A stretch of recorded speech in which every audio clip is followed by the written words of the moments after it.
a conductive wire, and you were so electric. I had no say when you came so near, and just passed right through me. Hey everyone, welcome to Geekdom is Back. I'm your host, Deanna Chapman, and today I am joined by a brand new guest, Peter Schrupp. We're talking all about Batman Under the Red Hood, which is one of DC's animated movies. But before we begin, Peter, would you like to introduce yourself? Hi, I'm Peter. Thanks for having me. I'm really happy to be here. I sing in a band called Arms Akimbo. I sing for another project called Holosun. I host a podcast called Direct Support, where I interview other musicians like bands like Hippocampus, Tokyo Police Club, Local Natives, that kind of thing. And honestly, I'm happy to be here talking about the real thing that matters, which is DC animated movies. Look, just before this episode, I did an episode on Zack Snyder's Justice League, so I'm just having a DC day today. And, how does that feel? You know, I'm all for it. I'll give DC the benefit of the doubt as much as I can, but I have to say, with these animated movies, I found quite a bit to enjoy out of them, because some are just literally storylines for the comics shot by shot, which some people want that in their superhero movies. I don't need that, but I think DC has done some interesting things, and I wish they would take some more chances with what they do with the animated movies, because you have things like this, and then you have something different like The New Frontier, and a lot of their movies do fall in line with what this one looks like. And I think it's just very interesting how much these fly under the radar. It's insane. So I love these movies. This is like, I mean, I grew up on like Justice League, Batman Beyond, Batman the Animated Series. Like, that's what I love, is DC animated stuff, and I feel like they do such a good job.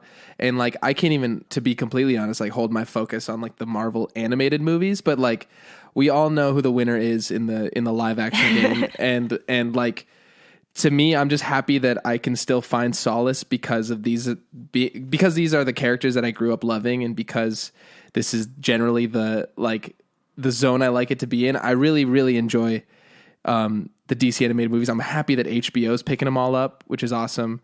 And I wish what you were saying, I wish they, in terms of taking more risks, I wish the live action took more from these animated movies. Yeah, that's fair, because these are at least consistent too, which is nice to have. But I do like talking about the cast, and you mentioned some of the previous shows like Batman the Animated Series, and so I have watched that. I watched Batman Beyond. I didn't watch them as a kid growing up. I was more like a Scooby-Doo, SpongeBob kid. Nice. But I've gotten into all of these and watched through most of them in the last, 5 or 6 years maybe.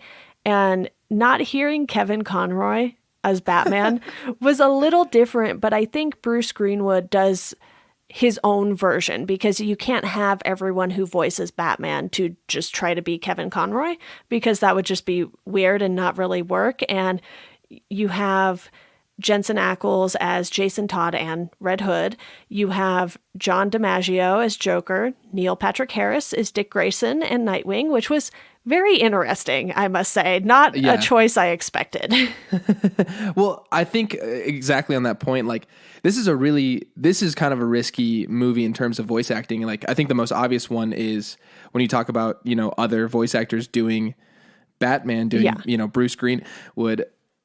I mean, the Joker is just as iconic when it's Mark Hamill. We all think of Mark Hamill as our Joker when we're reading Batman comics. And so for Joe DiMaggio to go off and do a totally different thing, and obviously we all kind of hear Bender, but like, I thought he crushed Joker, but I remember the first time I watched this movie, I was like really uncomfortable with it, And then Wade Williams also plays Black Mask, and he's like, if you watched Prison Break, he's like one of the main guys in that. But yeah, I don't know. It's funny. It's like this one, it's kind of a grower.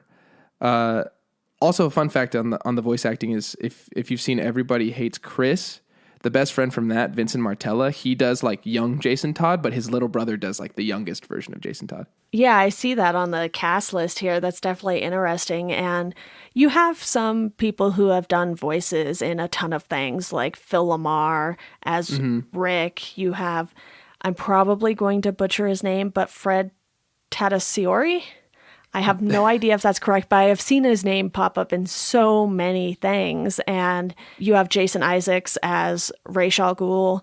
So you have a lot of familiar names in this. And to be honest, I don't think the voice cast necessarily makes or breaks these animated movies because they have done so many different versions of Batman. You know, you have the Brave and the Bold Batman, which is totally different from Batman the Animated Series. And I think it's okay for these movies to be different as well, because it's no different than the live action where you've had Michael Keaton, George Clooney, Val Kilmer, Christian Bale. You know, you've had so many different Batmen over the years that I think doing the same within the animated universe is totally fine. And this is a pretty contained story when you think about it, because a lot of these movies are like Justice League War and Justice League this and that and Teen Titans. All about the fate of the universe, yeah. Yeah. So with this being a sort of smaller and closer to home story for Batman, with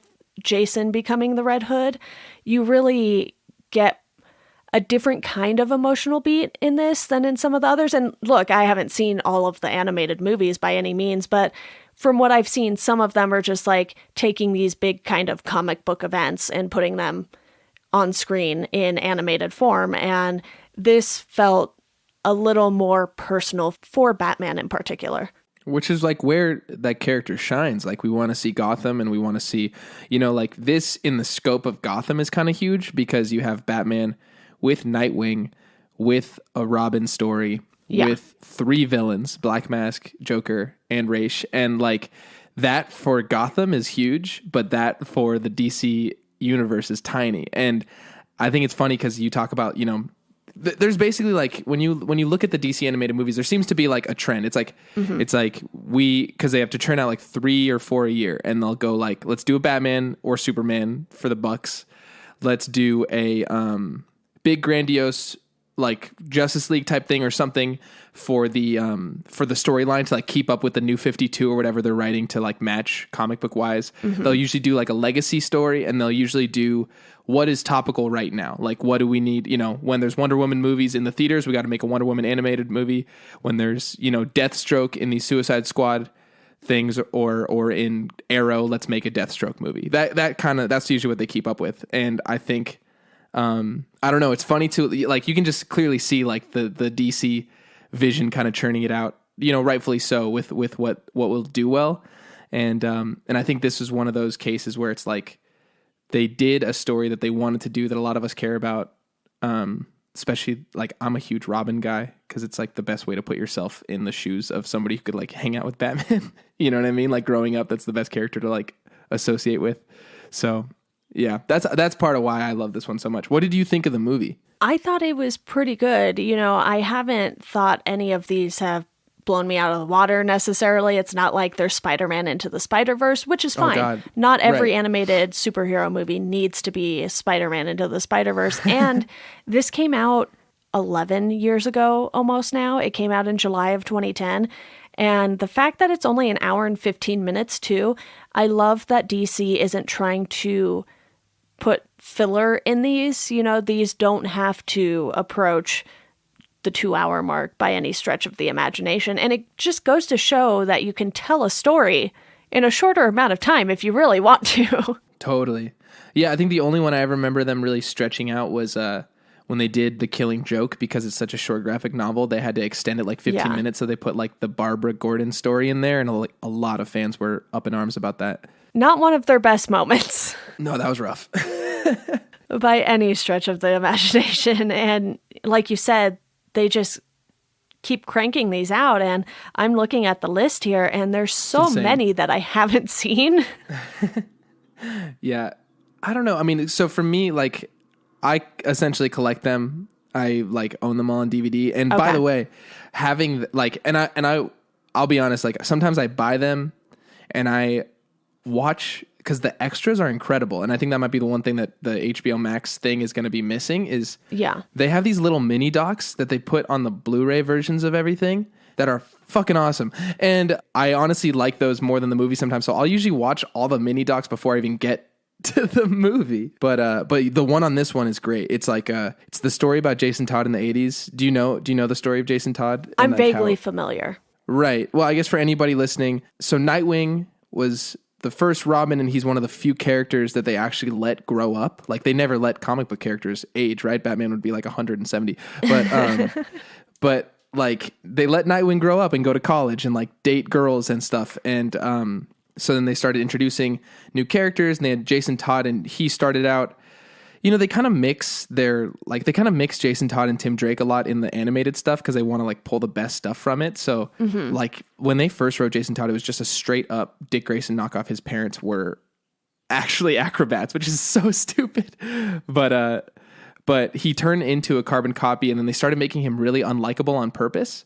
The writer Denny O'Neil did. He just got bored of like having an identical Robin, and then they basically did like before American Idol or Instagram polls, they did like call this 900 number to have the Joker kill Jason Todd, call this one to have Batman save Jason Todd, and the fans voted to kill him. So that's kind of like unprecedented, I think. Yeah, I feel like his story is one of the more brutal storylines that has happened in Batman comics in general, and you have this come up in the live action too. So it's not something that they just did and they were like, oh, maybe let's forget about that. It keeps coming up over and over again in DC properties for other mediums, and I thought the way they did this one was really well done because you mentioned having multiple villains, and really in Batman's eyes at the beginning of this, you have 4 villains because Red Hood is a villain. Right. I literally forgot that too, yeah. And you have this struggle for Batman because he has this feeling that there's something familiar before, Jason even takes the Red Hood off and everything. You can just tell that because of how good of a detective Batman is, he knows that something is a little off with Red Hood in comparison to Joker or Black Mask. And I do like that Joker isn't the main villain in this. Same. Big time. Because I was just talking about this with Justice League. I'm very tired of Joker. Like, I think he's a great villain. Yeah. But he's just been used so many times. We have so many versions of him. And in my opinion, I think Heath Ledger and Mark Hamill are like the top 2 Jokers. And then Jack Nicholson, probably number 3 for me, honestly, because it's Jack Nicholson and he's great. But hey, you're nailing everything, by the way. I agree with all the stuff you're saying so far. This is exactly how I feel. Yeah, and I'm just like, I don't want more Joker. I think DC needs to realize that Batman has other villains because...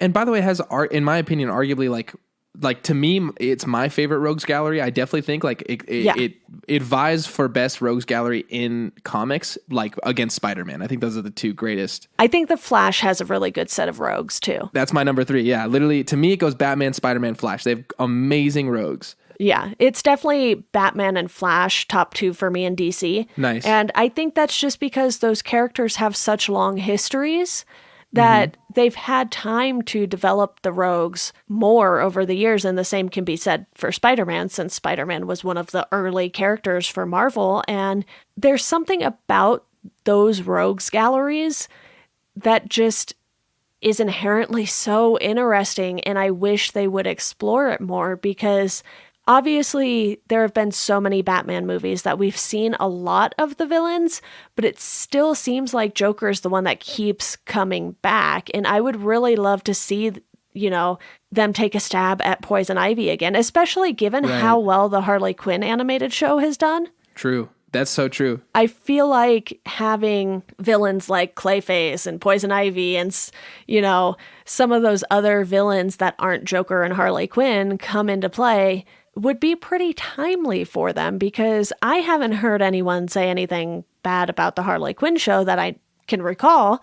And I have personally enjoyed it a lot. So it's really to good. see them use multiple villains and not have it feel overstuffed, especially with a 75-minute runtime. That's not a lot of time to fit in 3 villains, but you're not trying to tell this villain's entire backstory either with these movies. I think that you're totally right. And that's why I'm really excited about, the Robert Pattinson movie. Cause like we're going to get a chance to see a new Penguin and a new Riddler and some exciting, characters that we totally have seen. But like, if you compare any Bat villain to Joker, we've seen, infinite of those takes. And then like, just Jim Carrey as the Riddler and so that's an exciting project in my opinion. I think that you're totally right. And they always, shied away from Clayface and those kind of characters with Nolan because Nolan was trying to make it as realistic as possible. But we're in a totally different world now. We can do, if we're doing Darkseid in these Justice League movies, we can do Clayface in Gotham. Like we can do the stuff that stretches reality for sure. And I think the people want it, and we could even like resurrect, like hopefully if these films, I'm not going to say do better because they obviously make a lot of money for DC, but they make all that international money. I mean, do better for like fan service and not constantly like sort of disappointing DC fans. Like then we can get to the point where we could try Calendar Man, like an interesting version of like, deep cut, Brave and the Bold type villains, Yeah. Yeah. And the Harley Quinn show has been putting in like random characters like Kite Man and stuff. Right. And it's done well, but to find a way to have that translate to live action, I understand, is a whole different beast. But with this story in particular, you have Joker and Batman's relationship with that character. You also have his relationship with Nightwing, which the first time we see Nightwing, Batman doesn't really want his help, but we all know he's going to get it anyway because Dick Grayson doesn't just leave when Batman tells him to. And you can tell that these characters have spent some time apart and that Batman never wants to make the same mistake he made with Jason again. And you feel that emotion with Batman, even though he's really bad at showing it. Yeah, I hear you. Do you know what cracked me up about the first time for like Nightwing's intro scene with that Amazo is the 2 villains they're fighting who are super interested in exposition. Just like that was the Bat's first Robin and all that stuff. And it's like between that and then the other moment you mentioned where he like notices Jason Todd feels familiar and he like, it was very fun as an audio person, podcast music person, to see Batman just crush it with Isotope and like fade out the train. But yeah, anyway, those are just 2 like funny moments for me, just, obviously as the movie is, but yeah, you're totally right on the relationship with Nightwing. I think that that's what this movie does really well. Paints a picture of how he feels about his different sidekicks at different times. And I would love, honestly, actually, I would love to see maybe not necessarily a follow-up to this movie, but potentially like this version of Batman, like this world of it where Bruce Greenwood is Batman and, Neil Patrick Harris is Nightwing. Like I would like to see them extend the story and bring in, say, Tim Drake or Tim and Stephanie Brown. Like, I don't know. I just feel like an extension of this as a Robin world is a little bit more interesting to me than what the animated universe is doing with like Damian Wayne right now. Yeah. Plus you're getting 2 Robin stories in one with this really, because even though we don't go deep into things with Batman and Nightwing, you still have that knowledge just based on what they don't say to each other. Yeah. Oh yeah. I mean, the lines are really funny and it's like that classic snarky Batman animated series Nightwing. Yep. And without the, sans mullet, it's just, delivered by NPH is like a thing to get used to as well. Right. But yeah, no, I'm totally with you. I think, I don't know. There's definitely a lot of subtext. Like we don't get both flashbacks, but we get, the rebellious one flashback. And we have that to like counter against how Batman and Nightwing operate and how it's all the unspoken stuff. It's all the, like the context, the in between the lines of what they're talking about versus, how direct he has to be with Jason. Yeah, and like you said, there is definitely some exposition in this movie, and you get that again when Raish is talking about how he brought Jason back to life with the Lazarus Pit. And I don't even know if he really ever calls it the Lazarus Pit. He might eventually, but when he's first talking about it, you're kind of just filling in the blanks. You're like, oh, okay, this is where the story is going now. And I like that it wasn't, oh, Jason survived this crazy thing. It was, no, Raish literally stole his body and brought him back to life, and then he survived a crazy thing. So they just kind of throw that wrench in it because you're just kind of like, oh, well, okay, he survived. I know, thank God, right? Because how many times have we just watched somebody get killed and they're fine, you know? Yeah. Like, it's funny, man, because we comic book fans are really we're relentless, aren't we? Like, we don't like how that happens, but we still keep coming back to it. Yeah. Also, you have the entire like drug lord storyline too, and you have Red Hood taking over the underworld basically for all of these drug lords, and he's kind of like, okay, I'm going to give you a better deal than Black Mask so I can control this thing. So it's like, yes, he's a villain, but at the same time, he's doing it because he knows that these things are never going to completely go away, and these kinds of people are never going to completely go away, no matter how hard Batman tries. So he would rather have control over it than just let these people run wild. And he has rules and conditions. Yeah, I love that. I mean, that's the zone that we love to see these anti-heroes operate in, right? And so he, as often said by Joker, you know, is more... Joker's Red Hood was more flashy maitre d' than motorcycle fetish. I also love that he says it like 3 times, like a dad joke. But that whole controlling the underworld scene, I mean, how identical is that to Joker's scene in The Dark Knight, right? When he moves in on the mob boss meeting and does the pencil trick. Yeah. But it's done in a different way. It's done in a new way, and I like that. That was almost a nod to the Dark Knight thing because it was the Red Hood doing it his way as opposed to the Joker, much like the Red Hood being the Red Hood, like unlike the Joker's version of the Red Hood. Yeah. Is there anything else you want to bring up with this story? Because a lot of it is like character work that they're doing with Batman in particular and him just kind of trying to figure it out. And then you don't need Raish's backstory, Joker's backstory.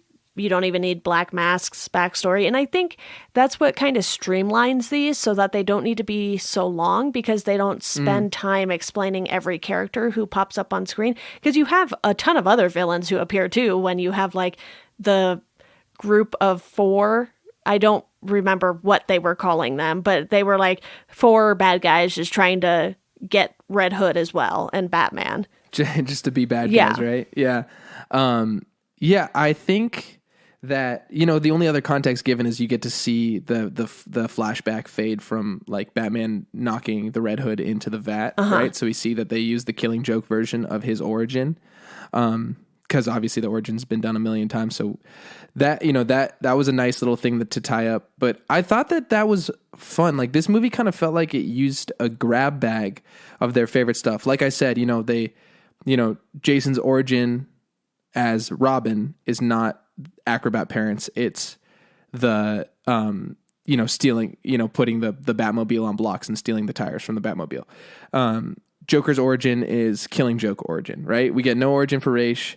We, and then, or like, the flashback, they use kind of an Adam Westy version. When we see like the youngest Robin, right? We get kind of an Adam West type, Riddler.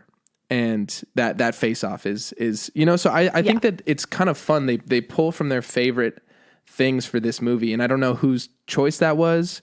I don't know if that's direction or storyline, but I think that that's the best way to do it with these comic book stories, just because there's been so many Elseworlds and there's been so many different reboots that I don't know. Because I often feel like they'll usually pick one thing, or we just have to get used to like one thing especially in the DC movies, like Joker's wearing makeup in The Dark Knight is an example, right? Or like Batman uses guns in these new Justice League movies, whatever. Like that is, I think it's really cool when we use multiple things as our basis for how to get to this to this DC story. Yeah, and they aren't just using all of these household names either to tell these stories, because the group that I couldn't remember the name of is the Fearsome Hand of Four, which has the Fearsome Hand Leader, Bulk, Baton, and Shot. And it's just Great. like, who are those characters? We don't really know, probably, unless you've read so many DC things or watched The most obscure mini story, yeah. Yeah, and honestly, I don't even know if these characters are from the comics, but they're hired by Black Mask, and they don't need to be important necessarily. It's like they serve their purpose, and then we can kind of forget about them, and they're not people who need to be explained. If you want to find out more about them, you can obviously use the vast internet and Google and find out, like I just did, because I didn't know those character names at all. Me neither, at all. Yeah, so it's something where I think with the animated movies, they have more room to just use the characters they want without feeling the need to be like, we really need to explain this person, why they exist, why they're here, how they got here. It's like, no, you don't necessarily need all of that. And obviously when you're watching something like Young Justice, Justice League, Batman the Animated Series, you have more time to do those things. And you can do it over a 3 or 4 episode arc with that particular character as a villain or something. But with these movies only being, for the most part, like an hour and a half or less, they're in and out, and they aren't wasting time telling you things that aren't super relevant to the story, because what is relevant to Under the Red Hood is that this thing happened to Jason Todd. Batman thought he was dead.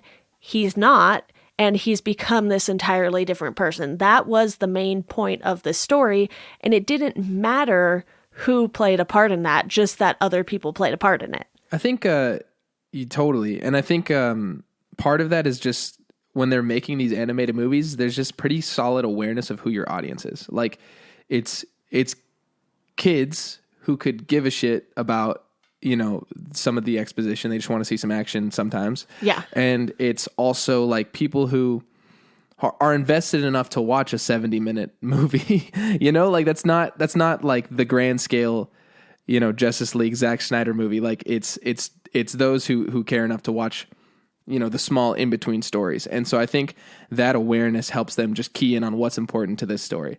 And I do actually want to acknowledge I want to acknowledge one character that I think is kind of underrated in this movie, and then one scene that I loved. But the character, I love Black Mask's deadpan assistant.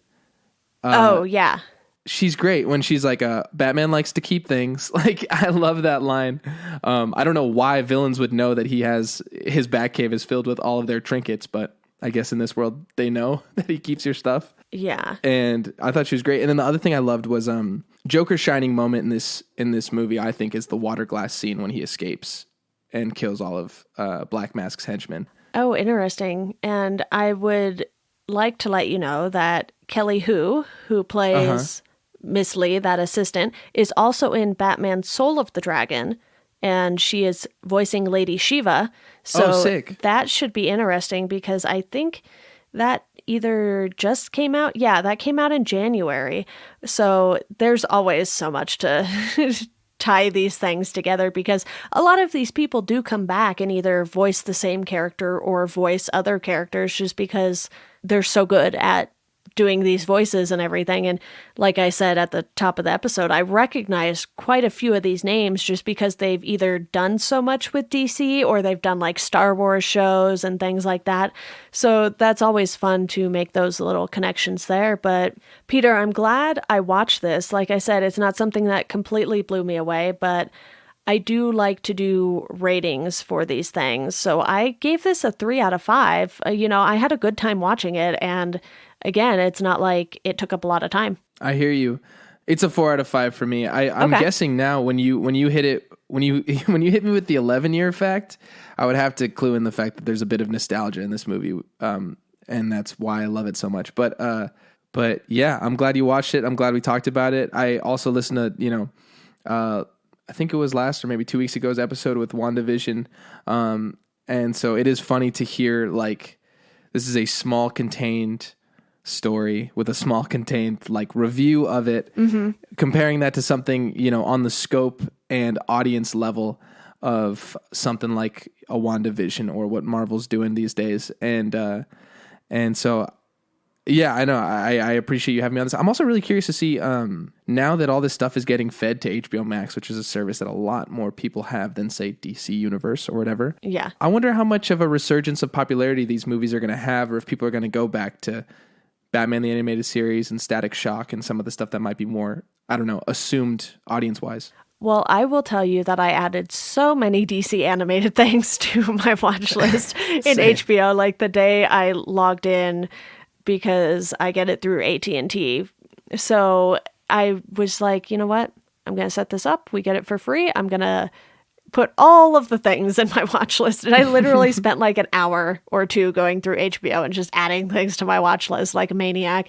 But Peter, I actually also like to do recommendations at the end of episodes. I've forgotten on a few episodes here and there since it's a new thing I'm doing, but I'll go ahead and go first because I want everyone to check out Gotham by Gaslight, which is Sick. Another animated movie, but I think that one takes some more risks because it's a different time period. The animation is a little different, not too terribly different to where it would be jarring or something, but I thought that one was pretty well done. And, you know, maybe I'm at a 3 out of 5 on that too. I don't recall because I watched that one quite a while ago. And like you, I have a few of these on Blu-ray. I don't know how I convinced DC to send me some of them, but I did. So Nice. Hopefully they listen to this and maybe send me more things. Okay.